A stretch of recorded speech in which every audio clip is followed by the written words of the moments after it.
Hello and welcome to Uncovered, the podcast with your host, Jason Irving. Join me in a journey to understand what's truly happening in your world and the world around you. This is not about how you're living life on the surface. It's about what's truly driving you from under the covers.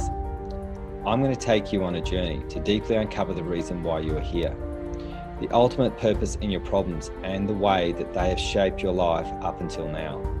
See, I believe you have a purpose, and your problems are the highway towards ultimate realization of that journey towards freedom and the reconnection of your true self. I've been told I have a different spin on most things, and I'll be giving you my understanding of life, love, and what we're all here for, purpose.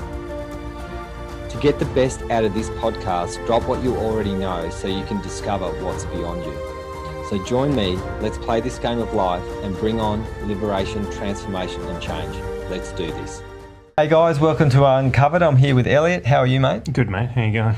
Not too bad. Look, the first time I saw you, you actually booked an appointment through somebody spoke about me, and she said, come and see this guy. Yeah. And you were pretty busted, weren't you? Yeah, I was pretty busted. I was pretty emotional, hyper-reactive, and felt pretty lost with where my life was heading, what the circumstances of my life had led me to. I think at some point I was feeling, I had suicidal thoughts and stuff like that. Didn't act on any of them, but it was definitely there, and just definitely a lot of pain and uncomfortable feelings through everything that had gone on. Yeah, so what when you met me, what did it feel like after you sat down with me? Do you remember what it was like after hanging out with me that first time? Yeah. Relief that someone felt me and understood and understood what was going on in my head, but also just had a way of talking to me in a way that just got through the thought process and so in a different space, and actually quite quickly you've been in the academy for a little while. And I really like you're one of these people, like in my opinion you're a weapon. Like you're one of those really highly creative people that has so many ideas. Yeah, too many sometimes. Too many. And that when you're a really ideas person, sometimes we can get lost in those ideas and sort of burn out and figure out, well, what do we need? So you run a pizza business called Pizza Gusto, yep, is that right? Pizza Gusto, yeah, in Braddon. In Braddon, and it's really busy, and everyone loves it, and then you took to forging. Yeah. And you're really good at that. Yeah. So you're one of these people that can just touch something and make it work. Yeah.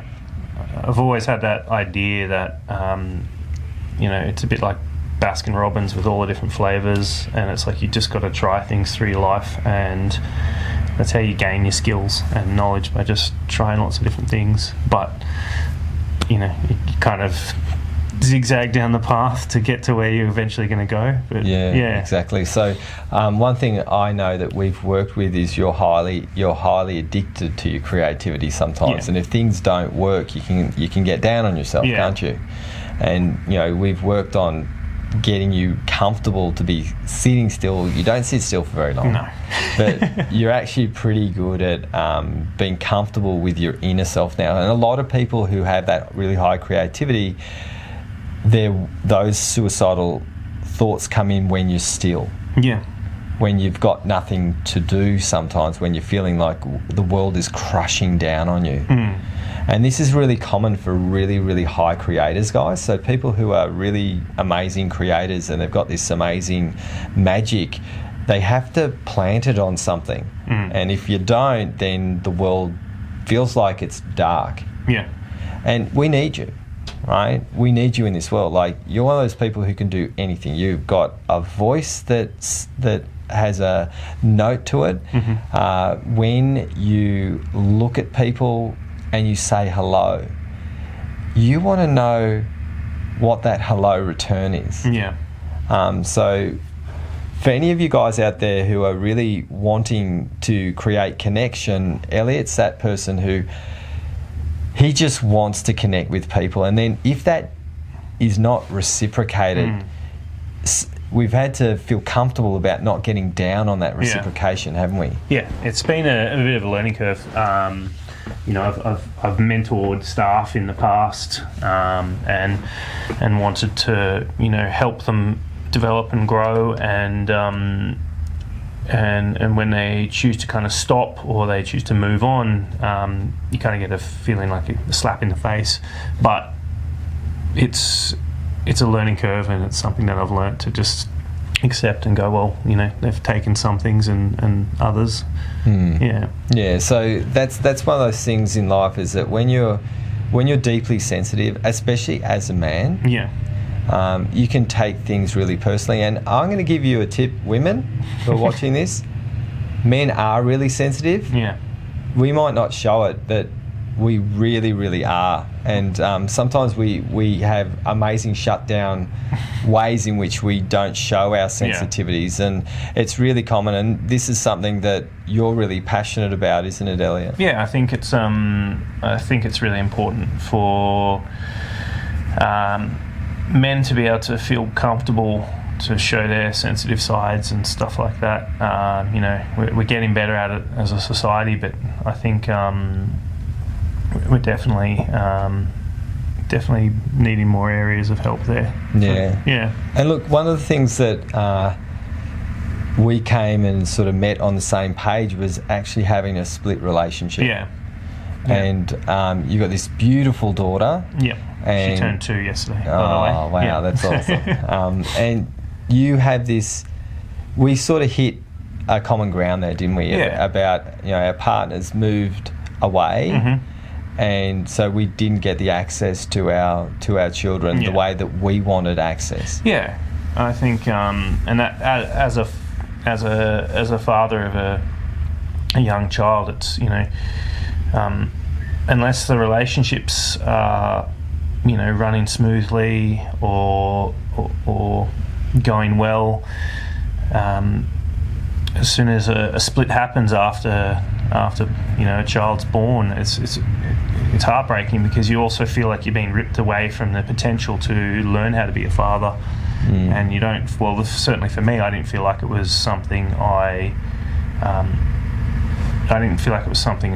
wanted to be doing as well, like learning how to be a distant father. I wanted to learn to just be a father, but because the relationship fell down, it was even harder. And it is crippling a lot of the time. I know when my ex-partner wanted to move away, I made a big mistake and said yes straight away, because I could feel the tension and the anger, and then it was too late when I said no, and then you know, basically the court said, you know, she could go, and which is quite common. I found out that the barrister this particular judge lets them all go.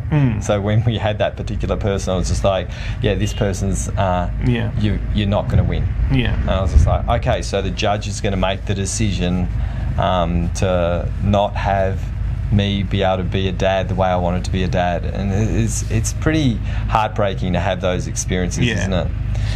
I think, so one thing that helped me through the whole process was reminding myself that her pain and the anger from the separation was what she was throwing at me, and it's what she was feeling, but that wasn't the... I lost my train of thought. So it wasn't what, you know, you knew on some levels that pain was really not about you. It was about the pain. The pain she was experiencing was, you know, directed at me, and you know, I'm already feeling pain as well from the separation of relationship and the loss, and then also, you know, the loss of your child out of your environment, and then and it's challenging. And I know, like, you came to see me melting down quite a few times, and we've had some really good chats, because I've been there, and you know, I had 2 years of depression. I never told anyone, and I didn't want you to go through my 2 years of depression, so that I had it was really important to me that I didn't let you go through not talking to anyone, not having that opportunity to say, because I did the typical dad thing. I didn't verbalise my pain very much. Yeah. I isolated it all, and I just drove myself into my work to cope.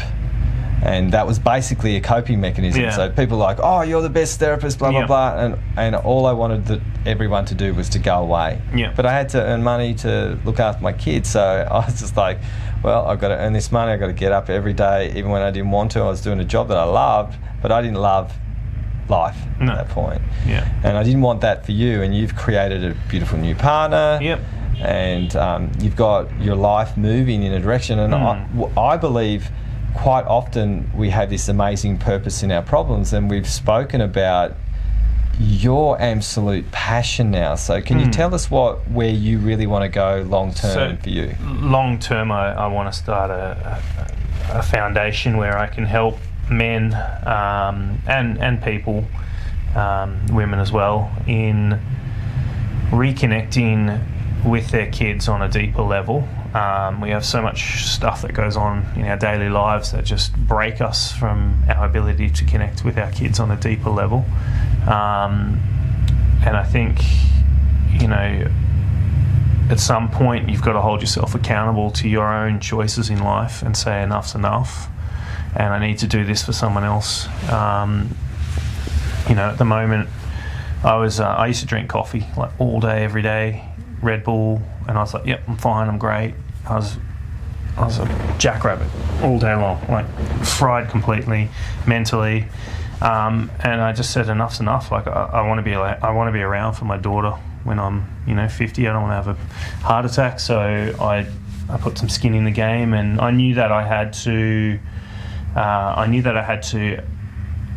hit me where it was going to hurt, and that was a financial thing. So I donated a large sum of money to a charity, and then said that if I'm ever caught drinking coffee, or if I drink coffee again, it's $1,000,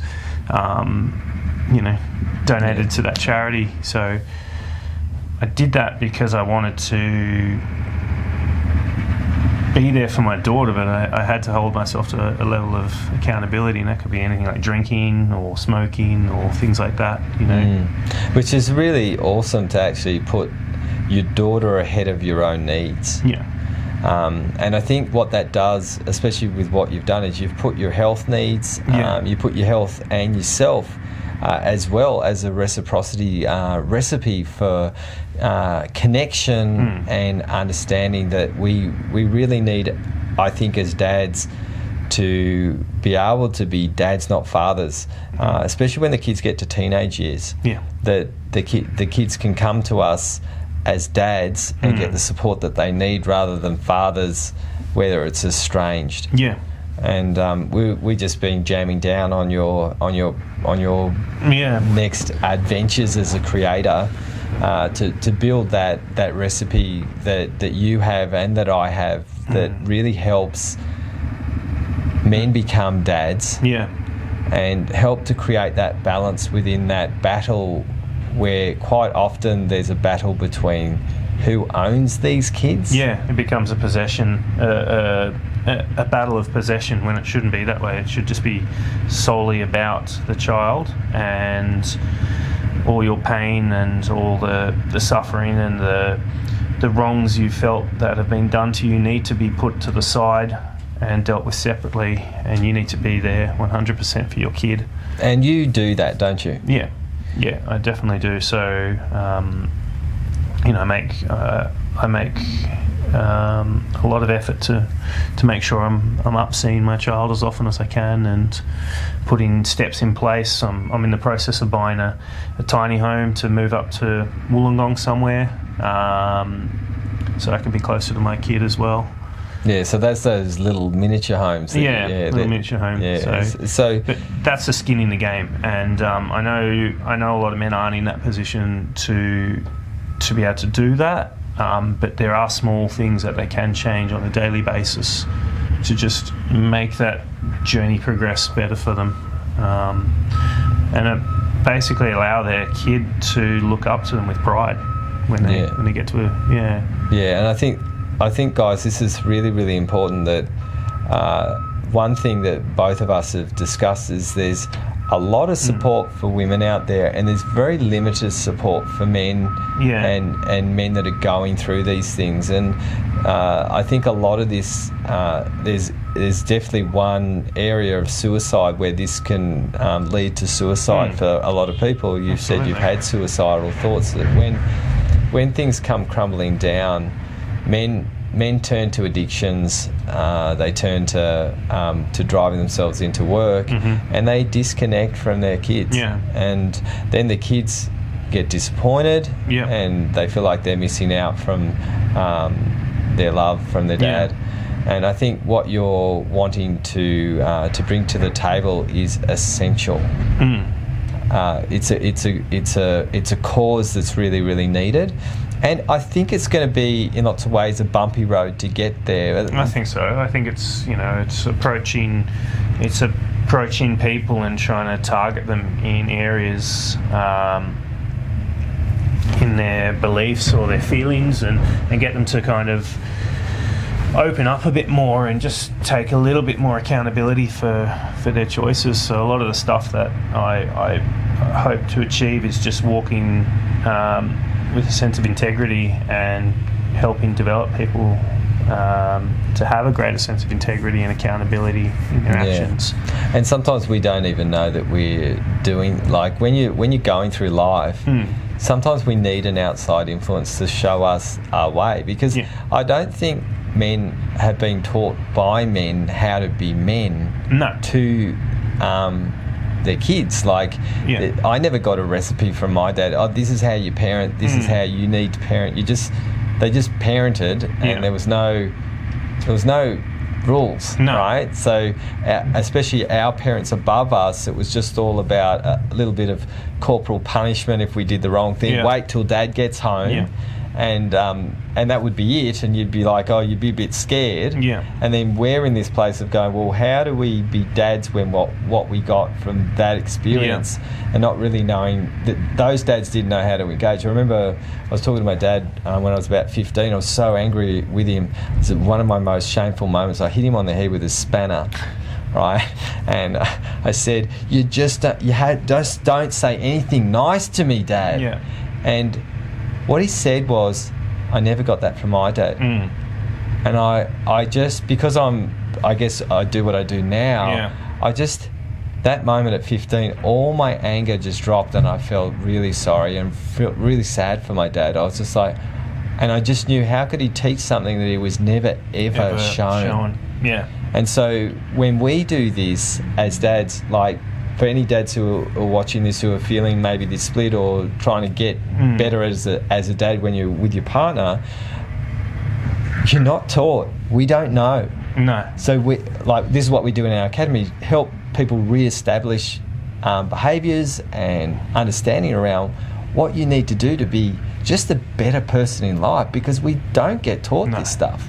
You don't go to school and say, okay, how do you be a better man? What do you got to do to be a better man in life? There's no class in that. It's like, how do you do maths? And then all this shit that happens in the school ground, we actually learn through the school ground, which is pretty messy. Then we have parenting models that are not really taught. There's no teaching about how to do this, so we have to find our own way. And this is where people will coach people or show people our way to help them find a new ground and a new common ground to move into. One area I really struggled with was learning to be, and still am obviously learning to be a parent and a dad, but feeling like everything I was going to do when I was with my child would be scrutinised or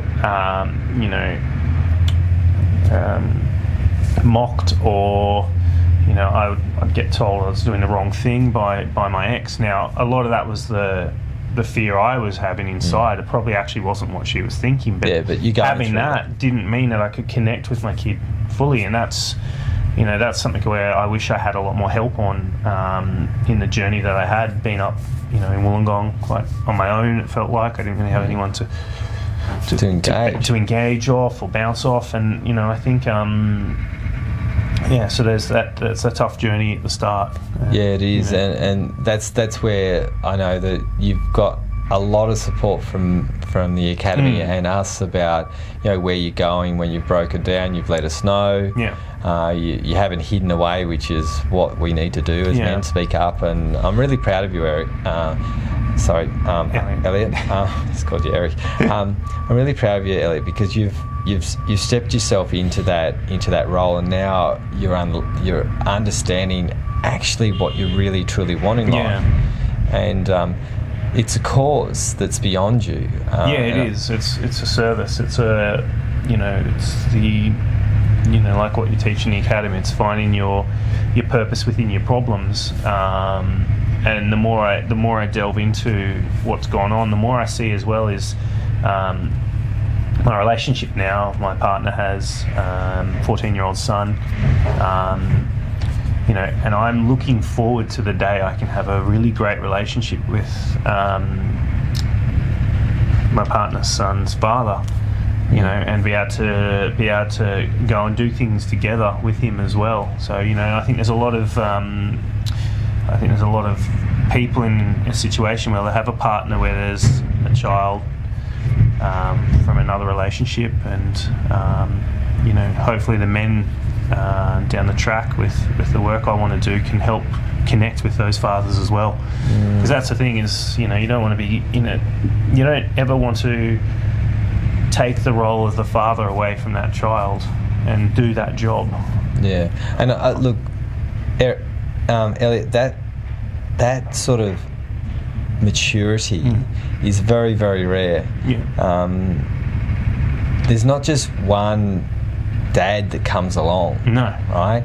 There are lots of dads that come along, and this is what I think needs to happen. Is that if we can actually be comfortable that someone else is going to be an influence, and we let that go, whether it's a good or a bad influence, it's an influence all the same. But if we can influence dads to be better, then we've got a better deal for our kids, and then the kids are not going to have so much pain. They're not going to be reacting so much. They're going to be able to create a different life for their kids, and the human development will be so much better. So I think your cause, which is to help men reconnect with their kids, reconnect with themselves, and in turn reconnect with their exes, reconnect with what really matters, which is actually why you brought those kids in the first place, even if it didn't work. You brought these like I would never give up my relationship with my ex-partner. I had this beautiful 14-year-old. I'm going to see her. I'm travelling down to Marimbula today to see her. And we were messaging each other this morning, love, hearts, kisses, can't wait to see you. I said, I just smelt that fart, Jasmine. She just sends me just mucking around and that sort of thing. I have an amazing relationship with my daughter, and through thick and thin, I wanted to forge a bond. And I think your cause to rebond the dad-child connection is something that is so important right now, especially right now where there's so much division and so much he said, she said in the world at the moment. We don't know what our left is and what our right is, and what we're allowed to do and what we're not allowed to do. So in a world that actually feels torn, to have a purpose to bring and sew up some fabric and change something and put a new garment on even, I think this is a really important cause, Eric. And I love the fact, because big causes are handed to people who can handle them. This is not a job for a small man. Right? This is a big job ahead. That's what I've realised coming into doing this, is when I've spoken to a few people and had the kind of abrupt, no, I'm not interested. No, I don't want to hear what you've got to say. I'm like, oh, okay. This is the kind of stuff I'm going to face. But I'll you're going to get better at that as time goes on. Your skin's going to get thicker. And well, it's finding a way to get people in to know what, how, and how to build it better. Yeah. And I think that's a journey in itself, because the first thing is the shutdown, right? Yeah. And I don't want to hear anything because I'm in too much pain. Yeah. So we've got to figure out how we can break the skin of men so they can open up and feel safe enough to open up, because that knows just an unsafety in lots of ways, and the pain's there, so we just don't want to open that can of worms. No, that's it. So Eric, I really want to thank you for jumping on my podcast today. Thank you. Now, if you want to find out where Eric is, sorry, fuck, we're gonna have to cut that. I don't know why I'm doing Eric today. If you want to, thanks Elliott for jumping on today. Yep. And Elliott, if you want to find out where Elliott is, what he does, you've got a Facebook page, yeah? Yeah. So it's Bringing Fathers Back, and it's work in progress at the moment, and I'll keep working on it. I've got a lot of other projects on the go, but this is one that's true to my heart, and I don't want to jump the gun on it. And you want to get it done right. I want to get it done right. And you've got your forge, you've got your pizza place in Braddon. Yep, in Braddon. We're opening another one in Fishwick as well. So you're just one of those people who gets on and does everything, don't you, Elliott? Yeah. So guys, if you want to get in touch with Elliott, find out what he does with his forging, find out how to get the best pizza in town, and also how to find out what he's doing with his new endeavours at the moment. Just get in touch with him. We'll put all the stuff down under this post. And now, if you like this podcast, if you want to share and review it, I'd love you to do that. If you want to see us, our website is www.wellnessbreakthroughacademypodcast.com. So I'd love it if you'd like and share this to any men, especially who are struggling with separation and that sort of thing. There is a way to get through this, and Elliott can help you for sure. And thank you for listening to another episode of Uncovered. And thanks, Elliott. Thanks, man.